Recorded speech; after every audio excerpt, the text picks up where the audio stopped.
Salve, salve nação rubro-negra, vamos que vamos com tudo, vamos pra cima. Vamos dar os parabéns ao nosso querido Mengão Malvadão, que hoje completa 129 anos de história e de muitos títulos, muitas glórias. Parabéns, Flamengo. Você que não sabia e quer se manter informado sobre as notícias do Flamengo e tudo que acontece no mundo da bola, deixa o teu like aqui embaixo e se inscreva aqui no canal, bem posicionado. E vou te dizer mais, hein? Você que está assistindo esse vídeo, já põe aqui o seu comentário aqui embaixo. Parabéns, Flamengo! São 129 anos de história. 29 anos na primeira divisão. Então faça seu comentário aqui no vídeo e dê os parabéns também ao nosso querido Malvadão, recheado de títulos. Até então, o único carioca campeão do mundo. Parabéns, Flamengo. E vou falar mais, hein? Dando o pontapé inicial aqui no nosso vídeo, temos assunto do Super Mundial de Clubes. Já tem gente falando Copa do Mundo de Clubes, que eu também acho o nome adequado. Copa do Mundo de Clubes, por quê? É bem nos moldes da Copa do Mundo. Foi divulgado o troféu do Super Mundial. Então, para mim, Super Mundial já pegou, mas Copa do Mundo de Clubes também é bem legal e já divulgaram como vai ser em Copa. Como vai ser? Já divulgaram, é tipo um prato, pra ser sincero, eu não gostei muito não. Acho que pra ser a Copa do Mundo de Clubes, eles poderiam fazer uma taça parecida com a taça da Copa do Mundo. Claro que não igual, mas lembrando um pouco a Copa do Mundo. Se o nome for pegar mesmo como Copa do Mundo de Clubes. Agora, se for ficar Super Mundial, o campeonato não tem nenhum nome definido.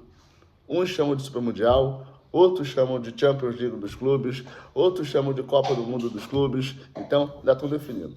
Mas o fato é que o troféu está prontinho, já foi divulgado e é, como é que fala? Objeto de desejo de muitos clubes do planeta.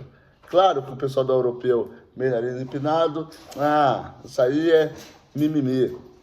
Mas depois do primeiro, meu parceiro, tudo que é primeiro é mais gostoso. Imagina se o nosso querido Malvadão, recheado de craques, vence o primeiro Super Mundial, ou a primeira Copa do Mundo de Clubes, e traz esse troféu para a Gávea. Ia ser muito interessante, e ano que vem, né, o Flamengo completará 130 anos. Já imaginou que presente para o Malvadão, no início de novembro, tá lá na prateleira da Gávea, esse Super Mundial, esse troféu espetacular? Então, galera, a parada é o seguinte: Rodolfo Landim deu uma entrevista longa num podcast famoso e falou tudo sobre Gabigol, sobre o futuro dele, sobre o futuro do Flamengo. De novo, o Gabigol é muita pauta, porque, né, causou polêmica essa semana, mas não vou debruçar muito em cima desse assunto. O fato é que ele deu pro Gabigol 1 ano pro Gabigol se recuperar. O Gabigol foi no Flamengo 6 anos, gente, 6. E teve 4 anos, 1 de empréstimo e 5 de contrato, desses 6 anos. E os 4 primeiros foram anos espetaculares, performando acima de 20 gols por ano. A média daria uns 30 gols por ano, no primeiro, segundo, terceiro e quarto ano. Eu nem fiz essa conta. Eu sei que foram 2 anos com 27 gols, 2 anos, 1 ano com 29 gols e 1 ano com 43 gols. Então, os primeiros 4 anos vai dar 40 com 20, tô fazendo conta ao vivo, 43 com 27, já dão ali 70 gols. 29 com 27, mais 56. Olha a quantidade de gols que o Gabriel Barbosa fez num espaço curto de tempo. Mas na temporada passada, mesmo com alguns gols, já foi muito abaixo. E a temporada atual foi realmente uma derrota total, com apenas 7 gols que o Gabriel Barbosa fez nessa temporada. Mas o Rodolfo Landim também informou que já está no mercado em busca de um atacante. O primeiro da lista é o atacante Alex Arce, atacante da América do Sul. Ele é artilheiro do campeonato do país dele, com 21 gols em 29 partidas. O atacante de 29 anos está voando e cabe no orçamento do Flamengo, já que o Flamengo entende que já tem um super atacante, que é o Pedro. Então, o Flamengo imagina, e o Rodolfo Landim imagina, que o Flamengo precisa contratar um atacante só para compor o elenco. E aí não precisa, né, de fato, pesar a mão nessa contratação. E vou te falar, os reforços do Flamengo já estão lá. A Arrascaeta acabou de fazer uma cirurgia no joelho, cirurgia teoricamente simples, mas não deixa de ser uma cirurgia. Se jogar inteiro ano que vem é um baita reforço, perdeu muitos jogos esse ano. O Cebolinha voltando é um baita reforço, também atacante. O Pedro é um baita reforço, porque é o nosso principal atacante. Então, os reforços principais do Flamengo, por exemplo, para a temporada 25, já foram contratados. O Flamengo vai ter que contratar pontualmente um segundo atacante para dividir ali alguns jogos com o Carlinhos e ser banco do Pedro quando ele tiver 100%. Então um atacante por volta de 29 anos, 30, seria excepcional, excepcional. O Flamengo está olhando aqui para a Sul-Americana. Eu já coloquei aqui em outros canais que tem jogadores aqui no Brasil que poderiam fazer essa função e talvez fosse mais barato. Um deles é o Mastriani. Estou falando aqui de novo, ninguém está dando atenção para esse atacante. Ele começou muito bem a temporada com o Atlético Mineiro, não, América Mineiro, depois foi para o Atlético Paranaense, chegou voando, depois deu uma patinada, mas o time inteiro patinou. Então, se o Atlético Mineiro cair para a segunda divisão, se eu não me engano, joga hoje o Atlético Paranaense, o Flamengo deverá ficar ligado em cima desse Mastriani. O cara é brabo, fazedor de gols, e é isso que a gente precisa. Jogadores de lado, tem muito. E já falei isso aqui também.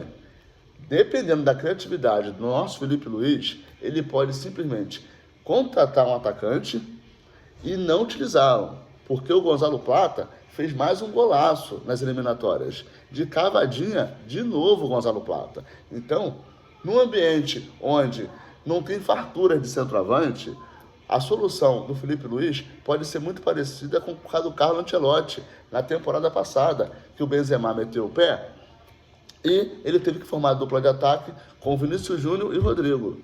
Eu não descarto a possibilidade do Felipe Luiz armar um time que possa valorizar dois atacantes velozes, por exemplo, Gonzalo Plata e Bruno Henrique. Seria uma excelente dupla. Pensa um banco de atacantes, por exemplo, com Cebolinha e Luiz Araújo. Pelo amor de Deus, gente. Já imaginou esses dois caras parando de marcar laterais e jogando só, agredindo a zaga? Já imaginou aquele vigor todo do Luiz Araújo e do Cebolinha simplesmente jogando em cima da zaga adversária, marcação alta? Seria um espetáculo. Então, a diretoria do Flamengo, se fizer uma boa conversa com o Felipe Luiz, ele consegue ter duas duplas de atacantes sem a necessidade de contratação. Bruno Henrique e Plata, Cebolinha e Luiz Araújo. Ainda teria o Michael aí, ó, sobrando para entrar em qualquer uma das 4 posições. Já fiz aqui para você a provável escalação do Flamengo dos próximos jogos. Acredito que o Flamengo, nas próximas temporadas, por ter muitos jogadores de lado de campo, poderia fazer duas linhas de quatro, sim, porque a gente tem volante para isso, e deixar 2 atacantes lá na frente, como o Carlo Ancelotti fez, porque não tem centroavante disponível. E vou te falar, é muito centroavante, camisa 9, pangaré, meu parceiro. Muitos valorizam o Vegete, muitos valorizam o Caleri, mas olha só, faltam 5 rodadas para acabar o Campeonato Brasileiro. E nem o Vegete, e nem o Caleri, por exemplo, chegaram a 10 gols. O artilheiro do Campeonato Brasileiro está arriscado ainda a ser o Pedro, jogando metade da temporada. Então, meu parceiro, contratar mais um atacante, como o Vegete, que todo mundo elogia, Germancano, que todo mundo elogia, não tem 10 gols em 40 jogos. Concordam comigo? O Pedro, sim, tem 20 e pouquinhos jogos e fez 11 gols. Quem está ali dividindo a artilharia com o Pedro se chama Estevão, jogador de lado de campo. Então, centroavante não está se criando. E mesmo o Igor Jesus, que está voando, claro, não teve a temporada completa aqui com a gente, mas mesmo o Igor Jesus voando, seleção brasileira quebrando tudo, não tem 10 gols. Então, se não for para trazer um cara que faça gol, eu prefiro colocar no ataque Bruno Henrique e Cebolinha. Meu parceiro, é um Deus nos acuda. Luiz Araújo com aquela explosão, nossa, Matheus Gonçalves do lado do Bruno Henrique, pelo amor de Deus, gente. Não estamos passando necessidade de atacante. Ou vai na boa, pega um cara bom, promissor, ou nem entra. Prefiro tocar com o que eu tenho. Assim, já dizia o meu querido Felipe Luiz, que está muito satisfeito com o material humano que tem na mão, o chamado elenco. E melhor, o maior elenco da América Latina. O Felipe Luiz, mesmo se não chegar ninguém, garanto que ele vai voar na temporada. Voar, voar. Tamo junto, vamos que vamos. Se você curtiu essa resenha e esse vídeo, dá aquela moral, deixa o seu like e tamo junto. E inscreva-se, não paga absolutamente nada e você dá aquela moral aqui pro nosso trabalho. Tamo junto, obrigado.